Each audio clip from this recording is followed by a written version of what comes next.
গত কয়েকদিন বৃষ্টির পর ফের বেড়েছে গরম। বেশ কিছু জেলাতেই আবহাওয়া স্বাভাবিকের চেয়ে বেশি গরম থাকতে পারে। সারা দেশে দিন ও রাতের তাপমাত্রা প্রায় অপরিবর্তিত থাকতে পারে বলে জানিয়েছে আবহাওয়া দপ্তর।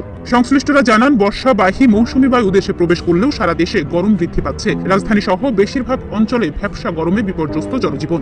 আকাশে মেঘ থাকলেও সিলেট, রংপুর, ময়মনসিংহের কিছু জায়গা বাদে বৃষ্টির দেখা মেলেনি।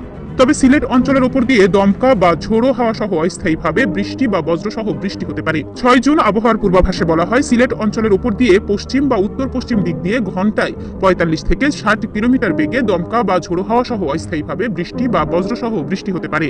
এসব এলাকার নদীবন্দর সমূহকে 1 নম্বর সতর্ক সংকেত দেখাতে বলা হয়েছে।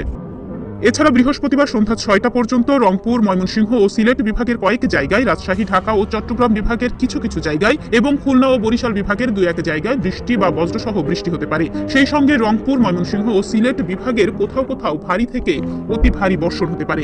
সারা দেশে দিন ও রাতের তাপমাত্রা প্রায় অপরিবর্তিত থাকবে। শুক্রবার ময়মনসিংহ ও সিলেট বিভাগের অনেক জায়গায়, রংপুর, রাজশাহী, ঢাকা ও চট্টগ্রাম বিভাগের কিছু কিছু জায়গায় এবং খুলনা ও বরিশাল বিভাগের 2-1 জায়গায় অস্থায়ীভাবে দমকা হাওয়া সহ বৃষ্টি হতে পারে। সেই সঙ্গে ময়মনসিংহ ও সিলেট বিভাগের কোথাও কোথাও ভারী বর্ষণ হতে পারে। দিন ও রাতের তাপমাত্রা প্রায় অপরিবর্তিত থাকতে। আবহাওয়াবিদরা বলছেন, বঙ্গোপসাগরে সৃষ্ট লঘু চাপের বর্ধিত অংশ পশ্চিমবঙ্গ থেকে বাংলাদেশের দক্ষিণ পশ্চিমাঞ্চল হয়ে উত্তর পশ্চিম পর্যন্ত বিস্তৃত রয়েছে। মৌসুমী বায়ু বাংলাদেশের ওপর মোটামুটি সক্রিয় এবং উত্তর বঙ্গোপসাগরের অন্যত্র মাঝারি অবস্থায় রয়েছে।